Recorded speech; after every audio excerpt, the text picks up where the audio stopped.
ஆசிரியர் என்ற ஒருவரை பற்றி, தமிழர் தலைவர் என்ற ஒருவரை பற்றி, இன்னும் சொல்ல போனால் உங்கள் மொழியில் சொல்லணும்னா திராவிடர் கழகத்தினுடைய ஒரு தலைவர், அவரை பற்றி ஒரு நாள் முழுக்க தேசிய கருத்தரங்கமாக நடத்த வேண்டிய அவசியம் என்ன?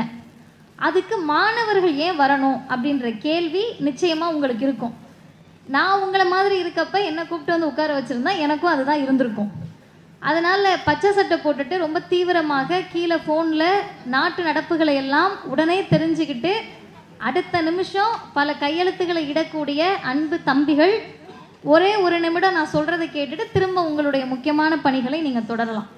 என்ன அப்படின்னு கேட்டிங்கன்னா, இன்றைக்கி நம்ம வயதில் நம்ம இங்கே உட்கார்ந்துருக்கோம், ஒரு அரங்கத்தில் ஒரு நிகழ்ச்சியை கேட்டுட்டு சமத்துவத்தை பற்றி பேசி, சமூக நீதியை பற்றி பேசிட்டு, பெண் விடுதலை பற்றி பேசிக்கிட்டு இருக்கோம்.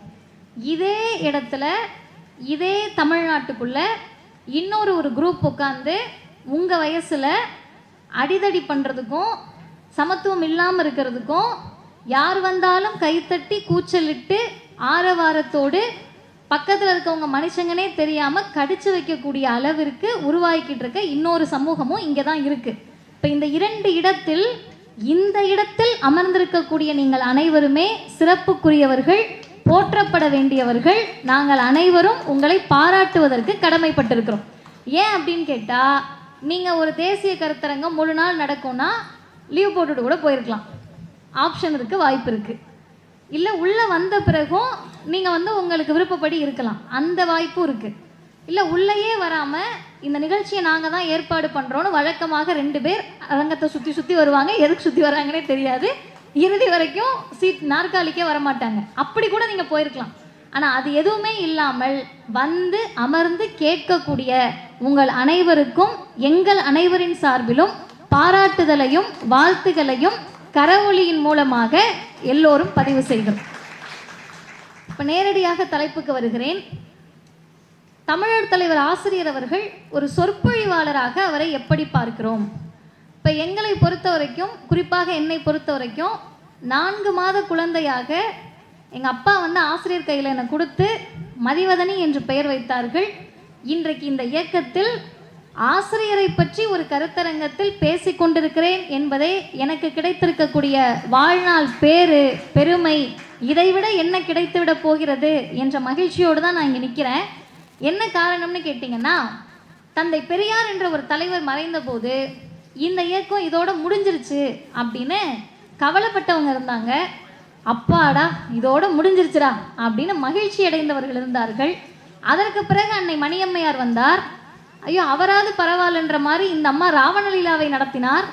அவங்க மறைந்த பிறகும் அதே தான், அப்பாடா அப்படின்னு ஒரு குழுவும், ஏன் இப்படி நடந்துச்சு அப்படின்ற அதிர்ச்சியில் ஒரு குழுவும் இருந்தபோது, திராவிடர் கழகத்தின் தலைவராக ஆசிரியர் வருகிறார். ஆசிரியர் வந்தப்போ என்ன சொன்னாங்கன்னா, பெரியார் இருந்தபோது திட்டிய கூட்டம், எதுக்கு இவர் இப்படி பண்ணுறாருன்னு கேட்ட கூட்டம், பெரியார் ஏதாவது பண்ணணும்னு நினச்ச கூட்டம். ஆசிரியர் வந்த பிறகு சொன்னார்கள், பெரியார் எப்படி இருந்தார் தெரியுமா? இது வழக்கமாக நடப்பது.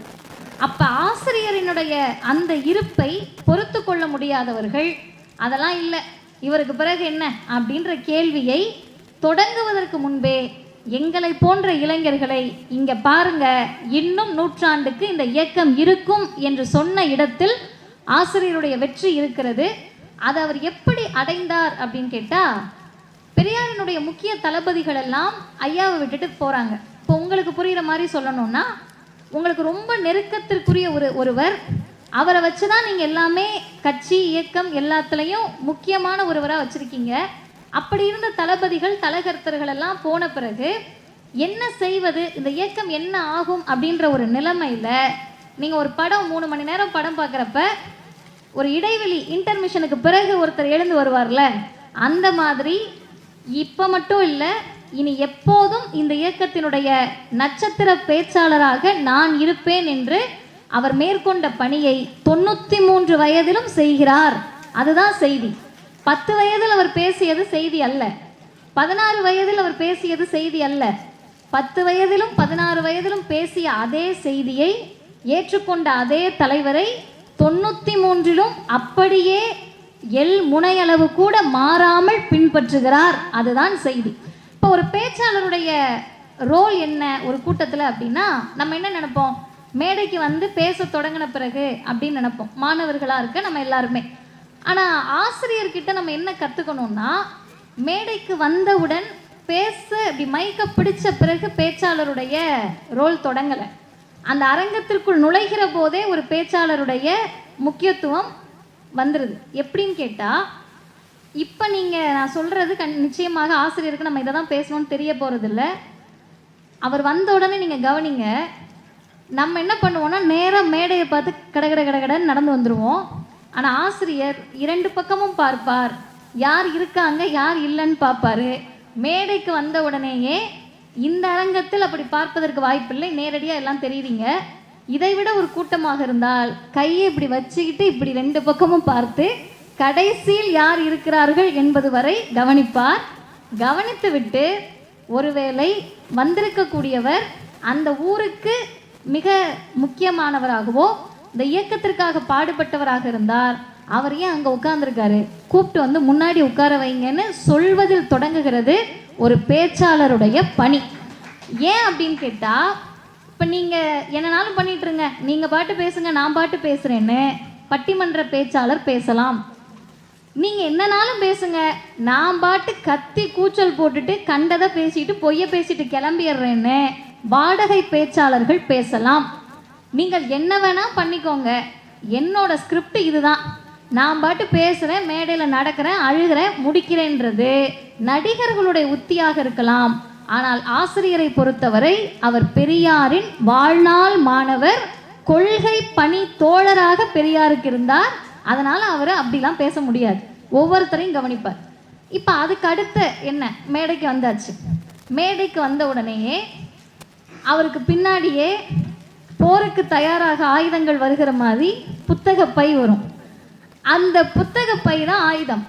அதை எடுத்து வந்து வச்ச உடனே நம்ம எல்லாரும் என்ன பண்ணுவோம்னா, பை வருதுன்னா உள்ள தண்ணி இருக்கும், பிஸ்கெட் இருக்கும், ஸ்நாக்ஸ் இருக்கும் போல, மருந்து இருக்கும் போல அப்படின்னு நினைப்போம்.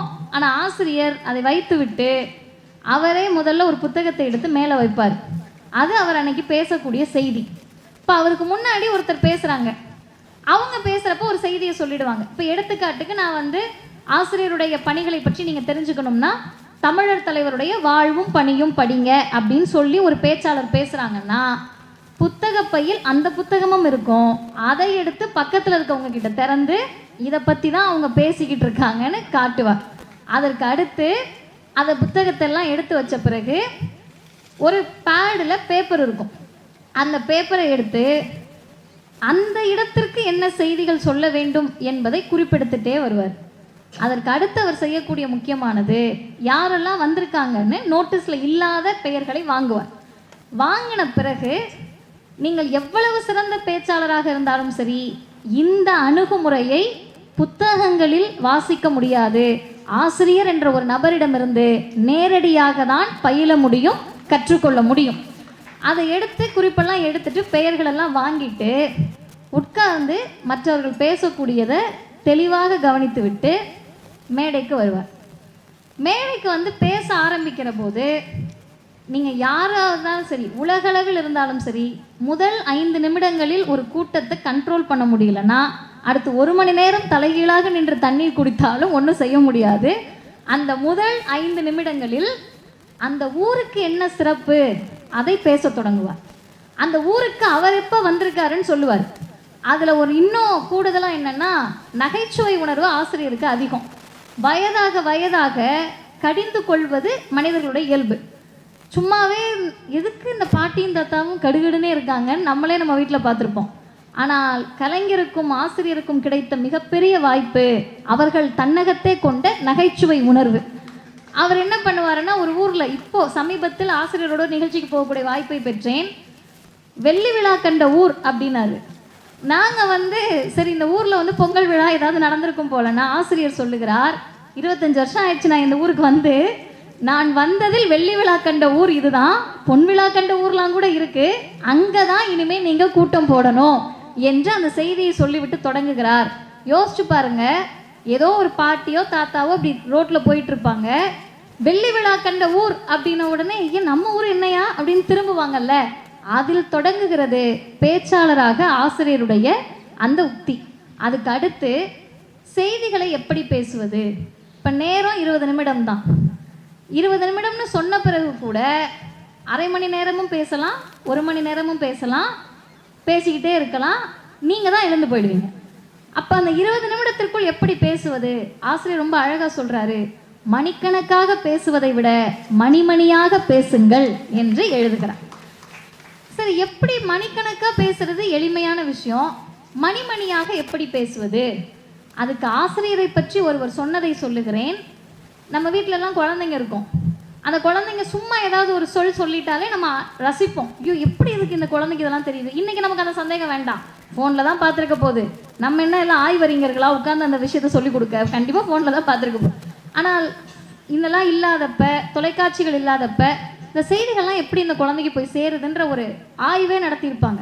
இப்போ ஒருவர் சொல்லுகிறார், ஆகச்சிறந்த எழுத்தாளர் சொல்லுகிறார், கடலூரில் கோவிலுக்கு அருகில் திடல் இருக்கிறது. அந்த திடலில் பிரம்மாண்டமான பொதுக்கூட்டம். இளைஞர்கள் தான் கேட்கணும், குறிப்பாக நம்ம தான் கேட்கணும். கடலூர் இருக்கிறது, கடலூரில் கோவிலுக்கு அருகில் திடல் இருக்கிறது, அங்கே பிரம்மாண்டமான கூட்டம். அந்த கூட்டத்தில் 12 வயது நிரம்பாத ஒரு சிறுவன் மேடை ஏறி பிராமணர்களையும் நமது புராணங்களையும் அதில் இருக்கக்கூடிய ஆபாசங்களையும் கடவுள்களையும் கிளி கிளி என்று கிழிப்பதை நானும் வாயசைத்து கேட்டுக்கொண்டிருந்தேன். அப்படியே வாயை மூடி கேட்பாங்கல்ல, அசந்து போய் அப்பா என்னடா இது பேசுகிறாரு. அது செய்தி இல்லை. 12 வயசில் பேசுனது செய்தி இல்லை. பேசிட்டு இப்படி இறங்கி நடந்து வருவாராம். அப்போ சந்துக்குள்ளே நின்றுக்கிட்டு இதை எழுதிய மிக சிறந்த எழுத்தாளர் ஐயா ஜெயகாந்தன் சொல்லுகிறார், கத்துவாங்களாம், கூச்சல் போடுவாங்களாம், நம்மளை இப்போ கிண்டல் பண்ணுவாங்கல்ல, இன்னைக்கு கமெண்ட்ஸ், அன்னைக்கு நேரடியாக கத்துறாங்க, வேற ஒன்றும் இல்லை. அந்த கத்தல் தான் இன்னைக்கு கமெண்ட்ஸ். அப்போ நின்று என்ன நீ பெரிய ஆளான்ற மாதிரி கத்தின உடனே தனியாக அந்த சிறுவன் முன்பு வந்ததை விட வேகமாக மார்பை விரைத்து கொண்டு நெஞ்சை நிமிர்த்து கொண்டு நடப்பான். அது என்ன செய்தி? நான் பேசினது அத்தனையும் உண்மை, மறுப்பு இருந்தா வந்து சொல்லுன்ற நடை 93 வயதிலும் பேசிய பிறகு அவருக்கு அப்படியே தொடர்கிறது. இப்போ 10 வயதில் ஆசிரியருடைய பரிணாமம் இது. 12 வயதில் அதுக்கு அடுத்த கட்டம், மிக சிறிய வயதில் மிகப்பெரிய பொறுப்பை ஐயா பெரியார் அவர்கள் ஆசிரியர்கிட்ட ஒப்படைக்கிறார். ஊர் ஊரா போகணும், தெரு தெருவா போகணும், பேசணும். பாதி நாள் ஐயா பெரியார் சிறைச்சாலையில் இருப்பார். அவர் ஜெயிலுக்கு போன பிறகு இந்த கொள்கையை பேசக்கூடிய வேலை ஆசிரியருக்கு. இதை ஐயா எழுத்தாளர் சோலை அவர்கள் இப்படி பதிவு செய்கிறார். தேவை என்றால் அந்த புத்தகத்தை வாங்கி படியுங்கள். வீரமணி ஓர் விமர்சனம் என்ற அந்த நூல். அதில் சொல்றாரு, எல்லாரும் போன பிறகு இனிமேல் ஈரோட்டு அரங்கத்திற்கு யார் பாடகர் என்ற கேள்வி வந்தது. அவருடைய அந்த எழுத்து நயத்தை பாருங்க. ஈரோட்டில் எப்போதும் கொள்கை பாடல் தான் இசைக்கும், சும்மா போறவங்க வரவங்களாம் வந்து பேச முடியாதுல்ல. இப்போ இந்த கொள்கை பாடலை இனிமேல் யார் இசைப்பது என்ற கேள்வி வந்தபோது யாழின் நரம்புகளை இனிதே மீட்டியவர் தமிழர் தலைவர் ஆசிரியர் வீரமணி என்று பதிவு செய்கிறார். அதுக்கு அடுத்த வரி ரொம்ப முக்கியம். அவர் ஒரு சிறிய உளி, ரொம்ப சின்னது, சின்ன வயசு. ஆனால் அந்த உளி பெரிய பாறைகளை உடைக்க முடிந்தது, பனி சிகரங்களை நொறுக்க முடிந்தது. இன்றைக்கு வரைக்கும் நொறுக்கி கொண்டே இருக்கிறார். அதற்கு அடுத்த கட்டம் ஒரு 50லிருந்து 60 வயது. இந்த 50லிருந்து 60க்கு முன்னாடியே இங்க இருக்கக்கூடிய ஐயா சுபவி அவர்கள், ஐயா நாகநாதன் அவர்கள், இன்னைக்கு பலர் பேசுகிற போது அவங்கெல்லாம் பேசுனா அது கதை, திரைக்கதை, வசனம். இவங்க வாயிலிருந்து வந்தால் அது வரலாறு. அதனால் ஈழத்தை பற்றி பேசாமல் இருக்கிறார்கள். இதை போய் நம்ம திரும்ப திரும்ப சொல்லணும். அவங்க நடந்ததை சொன்னாங்கன்னா அது கதை, இவங்க சொன்னால் அது ஸ்டேட்மெண்ட், கன்ஃபஷன் ஸ்டேட்மெண்ட். இப்படி தாங்க நடந்துச்சுன்னு. அப்படி அந்த வரலாற்றை எல்லாம் நேரில் கண்டவர்கள். ஆசிரியர் போராட்டத்தில் இருக்கிறார். ஈழத்தமிழர்களுக்காக இந்த இயக்கம் செய்தது அதிகம். அப்போ பேசுகிறப்ப உணர்ச்சியை தூண்டுவதற்கு பேச்சாளர் இருந்தால் போதும், அது யாருனாலும் பேசலாம். அறிவை தூண்டுவதற்கு பேச்சோடு சேர்ந்த தலைவராக இருக்க வேண்டும். இவர்கள் செய்த பணி என்பது, ஆசிரியர் செய்த பணி என்பது உணர்ச்சியை தூண்டக்கூடிய வகையில் ஈழத்தமிழர் போராட்டத்தை அணுகாமல் அறிவுணர்ச்சியுடன் கூடியதாக அது இருக்க வேண்டும் என்று நின்றதால் தான் இன்றைக்கு தமிழ்நாட்டில் யார் பொய் பேசுகிறார்கள் என்று கண்டறியக்கூடிய அறிவை ஆசிரியரின் உரை மூலம் பெற்றிருக்கிறோம். அதுக்கு அடுத்த கட்டம் உணர்ச்சி வயப்பட்ட போராட்டங்களிலும் பேசியிருக்கிறார். அவர் பேசின செய்திகள் எல்லாம் உள்ளடக்கி நான் பார்த்தேன். எதுலெல்லாம் ஐயா பேசியிருப்பார்? திருமணங்களில் பேசுகிறார், படத்திறப்புகளில் பேசுகிறார், பொதுக்கூட்டங்களில் பேசுகிறாரு, கருத்தரங்கத்தில் பேசுகிறாரு, பொது நிகழ்ச்சிகளில் பேசுகிறார், அரசியல் கூட்டத்தில் பேசுகிறார், பயிற்சி வகுப்பில் பேசுகிறார். இது இல்லாமல் சட்ட பயிற்சி வகுப்புகள் தனியாக நடக்குது, அதில் பேசுகிறாரு. மாணவர்கள் உங்ககிட்ட வந்து கல்லூரி நிகழ்ச்சிகளில் பேசுகிறார். இது இல்லாமல் திராவிடர் கழக தலைவராக எங்ககிட்டையும் பேசுகிறாரு, கலந்துரையாடல்களில் பேசுகிறார். இது எல்லாம் சும்மா நான் மேம்போக்கா சொல்கிறேன். இதை நீங்கள் வரிசைப்படுத்திக்கங்க. திருமண வீட்டுக்கு போனால் என்ன பேசுவாங்க? நல்லா இருங்க அப்படின்னு சொல்லுவாங்க, வாழ்த்துவாங்க. ஆனால் எனக்கு முன்னால் ஐயா அரவேந்தன் அவர்கள் சொன்னது போல இந்த இயக்கத்திற்கு ஒரு பெரிய கடமை இருந்தது. ஆரிய பார்ப்பனர்களுடைய சூழ்ச்சியிலிருந்து தமிழர்களுடைய திருமணத்தை மீட்டெடுக்கணும். இப்போ இவர் பேசுகிறப்ப நாங்கள் கூர்ந்து கவனித்து பார்த்தால் தெரியும், போன உடனேயே கருப்பு சட்டை போட்ட குடும்பம் தான் கண்டிப்பாக அவரை கூப்பிட்டுருப்பாங்க. அப்போ இன்னொரு குடும்பம் ஆத்திகராக இருக்கலாம், இல்லை நாத்திகராக இருக்கலாம். ஆனால் பல நேரங்களில் பழுத்த பழமாக இருக்கக்கூடிய ஆத்திகர்கள் நம்மளை கூப்பிடுவாங்க. நமக்கு அது என்னன்னே புரியாது. இது பல நேரங்களில் பிஜேபிக்கும் புரியாது. அதுதான் தமிழ்நாட்டினுடைய அரசியல். போய் உட்கார்ந்தோடனே ஆசிரியர் என்ன பண்ணுவாருன்னா, கடவுள் நம்பிக்கை இருக்கக்கூடிய அவர்களை உயர்த்தி பேசுவார். ஏங்க நாங்கள் இந்த திருமணம் பண்ணிக்கிறது பெருசாங்க, நீங்கள் இதுக்கு சம்மதிச்சிருக்கீங்க பாருங்க, அதுதான் சிறப்புன்னு சொன்னோடனே அவங்க ஃபால் முடிஞ்சிச்சு. அடுத்த அரை மணி நேரம் அவர்கள் ஆசிரியரின் உரையை அப்படியே கண்சுமிட்டாமல் கேட்பார்கள். அப்படியே வாங்க படத்திறப்பு. படத்திறப்புனாலே இங்கே பின்வரிசையில் சாண்டல் கலர் ஷால் போட்டுட்டு பக்கத்தில் இருக்க தம்பிக்கிட்ட மிக தீவிரமாக கலந்துரையாடிக்கிட்டு இருக்க பாப்பாவுக்கு தெரியணும். ஏன்னு கேட்டால் அந்த படத்திறப்பு என்னன்னு தெரிஞ்சாதான் நாளைக்கு நம்மளும் இதை செய்யலான்னு தோணும். பொதுவாக இப்போ கடவுள் நம்பிக்கை இருக்கவங்க வீட்டில் இறப்பு நடக்கும், நம்பிக்கை இல்லாத எங்கள் வீட்டில் இறப்பு நடக்கும். இப்போ உங்கள் வீட்லேயும் இறப்பு இருக்குது, எங்கள் வீட்லேயும் இறப்பு இருக்குது. உங்கள் வீட்லேயும் பண கஷ்டம் வரும், எங்கள் வீட்லேயும் பண கஷ்டம் வரும். நீங்களும் கடன் வாங்குவீங்க, நாங்களும் கடன் வாங்குவோம். நீங்களும் கல்யாணம் பண்ணிட்டு போவீங்க, நாங்களும் கல்யாணம் பண்ணிட்டு போவோம். இப்போ என்னதான் நமக்குள்ள வித்தியாசம்? ஒரே ஒரு வித்தியாசம்தான். இல்லாத ஒன்றை இல்லை என்று நாங்கள் சொல்லுகிறோம், இருந்தால் பரவாயில்ல நான் பாட்டு கும்பிடுறேன் நீங்கள் சொல்கிறீங்க. இதில் எந்த விதமான பிரச்சனையுமே கிடையாது. ஆனால் எங்கே சிக்கல் வரும்னா, ஒரு மனிதர் இறந்த பிறகு 16வது நாள் காரியம் 30வது நாள் காரியம்னு செய்வீங்க. நாங்கள் என்ன பண்ணுவோம்னா, நாத்திகர்கள் அவங்களுடைய சிறப்பை சொல்லி அவர்களுடைய புகழை சொல்லி படத்திறப்பு நினைவேந்தல் நடத்துவோம். இப்போ யோசிச்சு பாருங்க, எங்கள் அப்பா மறைந்த போது ஆசிரியர் தான் வந்து படத்திறப்புக்கு வந்தாங்க. ஒரு இறப்பினுடைய வலி மிகப்பெரியது. நீங்கள் மகிழ்ச்சியான கூட்டத்தில் பேசிடலாம், மகிழ்ச்சியான கூட்டம்னா இப்போ நீங்கள் எல்லாம் மகிழ்ச்சியாக இருக்கீங்கன்னா இன்னும் எவ்வளோ நேரம்னாலும் பேசலாம். துக்கத்தின் போது வலியின் போது அந்த குடும்பத்துக்கிட்ட எப்படி பேசுறது, அதை ஆசிரியருடைய உரையில் கற்க வேண்டும். வந்து உட்காருவார், உட்கார்ந்துட்டு என்ன சொல்லுவாருன்னா, நம்மலாம் எதுக்கு தெரியுமா வந்திருக்கோம்? உங்களிடமிருந்து நான் ஆறுதல் பெறுவதற்கும் என்னிடமிருந்து நீங்கள் ஆறுதல் பெறுவதற்கும் ஆறுதல் பெறுவதற்காக தான் இந்த நிகழ்ச்சி நடைபெறுகிறது என்று தொடங்குவார். இது ஒரு வகை. இன்னொரு வகை பொதுக்கூட்டம். பொதுக்கூட்டங்களில் எப்படி பேசுவது? கண்டதை பேசக்கூடிய பேச்சாளர்கள் இன்றைக்கு தமிழ்நாட்டில் சிறப்பாக வலம் வருகிறார்கள். அவங்களுக்கும் கூட்டம் வருது, நம்ம ஆட்கள் ஆச்சரியமாக பார்க்குறாங்க. அது அப்படி கிடையாது, அவங்களுக்கும் கூட்டம் வருது தான், அவங்களுக்கு தான் வருது இல்லை, அங்கேயும் வரும். இது எல்லா காலத்துலேயும் வரும். இப்போ ஆசிரியருக்கும் மற்றவர்களுக்கும் என்ன வித்தியாசம்னா, கண்டதை பேசாதீர்கள், கண்டு அதை பேசுங்கள் என்பதுதான் ஆசிரியருடைய பொதுக்கூட்ட முறை. எதை கண்டு பேச வேண்டும்? அவர் சொல்கிறாரு, ஒரு கூட்டத்துக்கு போகிறதுக்கு முன்னாடி புத்தகங்களை படியுங்கள், ஆய்வு செய்யுங்கள், ஆய்வு செய்ததை மக்களிடம் கொண்டு சேருங்கள். அப்படி சேர்க்கக்கூடிய நேரத்தில் உணர்ச்சி வயப்படாமல் அறிவு வயப்பட்டு பேசுங்கள். இது ஒன்று. அதுக்கடுத்து மாணவர்கள், இப்போ நீங்கள் இருக்கீங்கல்ல, உங்கள் எல்லாருக்கும் ஒரு இப்போயே பதட்டத்திலாம் இருப்பீங்க. அவங்க முடிச்சு அடுத்த ஐயா முடிச்சு அடுத்த ஐயா வந்து 1 மணி நேரம் பேசுவாராமே அப்படின்னு நீங்கள் நினச்சிக்கிட்டு இருக்கப்ப, தலைவரோடு ஆசிரியரோடு ஒரு மாதத்திற்கு முன்னால் மதுரையில் ஒரு கல்லூரி, தனியார் கல்லூரிக்கு உரையாற்ற சென்றிருந்தேன். இப்போ நானுமே என்னடா இந்த பிள்ளைங்களாம் பேசிக்கிட்டே இருக்கேன், ஆசிரியர் பேசுகிறப்ப என்ன பண்ணுவாங்கன்னா, அவர் முதல்ல என்ன தெரியுமா கேள்வி கேட்டார்? இத்தனை பேர் இருக்கீங்கல்ல, எத்தனை பேரோட தாத்தா படித்தவர் அப்படின்னு கேட்டார். 10 பேர் கூட கை தூக்கலை. 1000 பேர் இருந்த அரங்கத்தில். பாட்டி எத்தனை பேர்? 10 பேர் கூட இல்லை. அப்பா ஒரு 50-100 பேர்.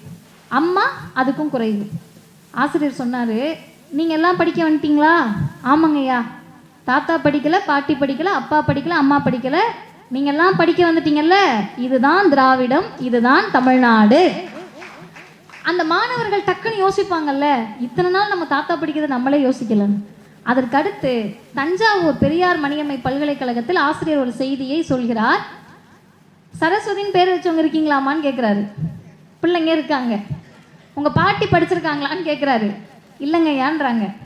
உடனே ஆசிரியர் சொல்கிறாரு, சரஸ்வதின்னு பேர் வச்ச பாட்டி படிக்கலை, பேத்தி சரஸ்வதி படிச்சிருக்க பத்தியா, அதுதான் பெரியார் செய்தது. இது ஒரு முறை.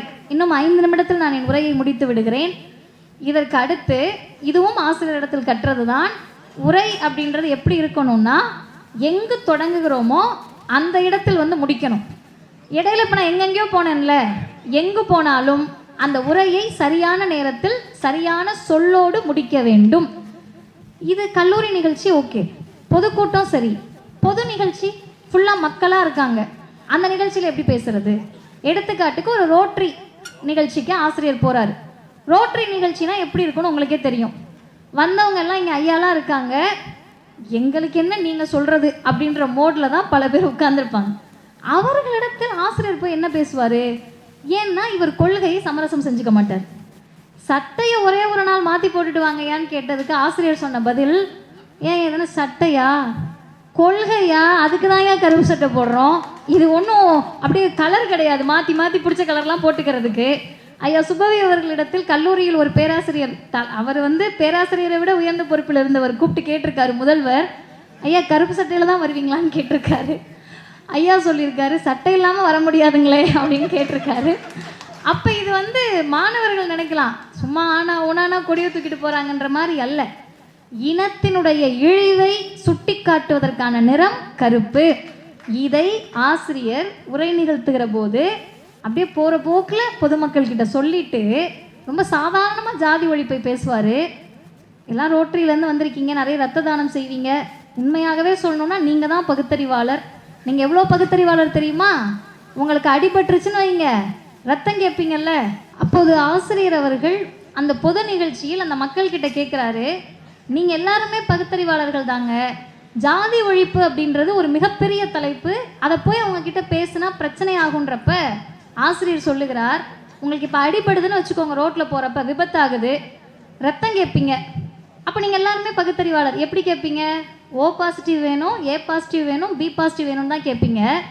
எங்கால் ரத்தம் கிடைக்குமா அப்படின்னு கேட்பீங்களா என்று சாமானிய மக்களிடத்தில், பொது மக்களிடத்தில் பயங்கரமாக படித்து பட்டம் பெற்று கூட அடிமனதில் ஜாதிய உணர்வோடு இருந்தால் அவர்களை தன்னுடைய பேச்சு நயத்தால் பகுத்தறிவாளராக மாற்றியவர் ஆசிரியர் ஐயா அவர்கள். இறுதியாக 2 செய்திகளை சொல்லி நான் நிறைவு செய்கிறேன். திருமணம், படத்திறப்பு, பொது நிகழ்ச்சிகள், பொதுக்கூட்டங்கள், இது எல்லாவற்றிலும் பேசிவிட்டார். இப்போ அரசியல் கூட்டம். அரசியல் கூட்டங்கள் அப்படின்னா இன்னைக்கு எதை வேண்டுமானாலும் பேசலாம். எதிர்த்தரப்பில் இருக்கவங்கள ஒருமையை பேசினால் கீழே இருக்கவங்க கைத்தட்டுவாங்க. ஆனால் ஆசிரியர் சொல்வார், கைத்தட்டலுக்காக பேசாதீங்க. இன்னும் வெளிப்படையாக சொல்ல வேண்டுமென்றால், எதிரணியில் இருந்து பேசக்கூடிய ஒரு பெண்ணை உருவக்கேலி செய்யக்கூடியவர்கள் இயக்கத்தவராகவே இருந்தாலும் அவங்கள பார்த்து பேசுகிற உரிமை உனக்கு எப்படி வந்துச்சுன்னு கேட்டு கண்டித்து, இனிமேல் ஒருவரும் யாரையும் உருவக்கேலி செய்யக்கூடாது என்று தன்னுடைய பேச்சாளர்களுக்கு வகுப்பெடுப்பார். இந்த பண்புனால தான் எங்களை மறந்து பார்ப்பனர் என்று சொல்லக்கூடிய இடத்தில் பார்ப்பான் என்று சொல்லிவிட்டால் ஆசிரியர் வந்து தலையிலேயே டமார்னு தட்டி ஒழுங்கா பேசு, ஒருமையில் பேசாதன்னு சொல்லக்கூடிய அந்த புத்தியை நாங்கள் பெற்றிருக்கிறோம். இறுதியாக நான் சொன்னது போலவே ஆசிரியரும் வந்து விட்டார், கூடவே புத்தகப்பையும் வந்து விட்டது. அதனுடைய அர்த்தம் என்னன்னு கேட்டால், ஆசிரியர் பேசுகிறார் என்றால் ஆதாரங்கள் பேசுகிறது என்று அர்த்தம்.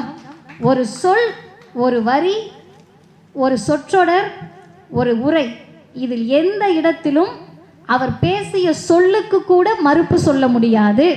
கீதையின் மறுபக்கமாக இருக்கலாம், இப்போது இறுதியாக அவர் பேசிய வந்தே மாதரம் உரை வரை மறுப்பு சொல்லுவதற்கு யாரும் தயாராக இல்லை.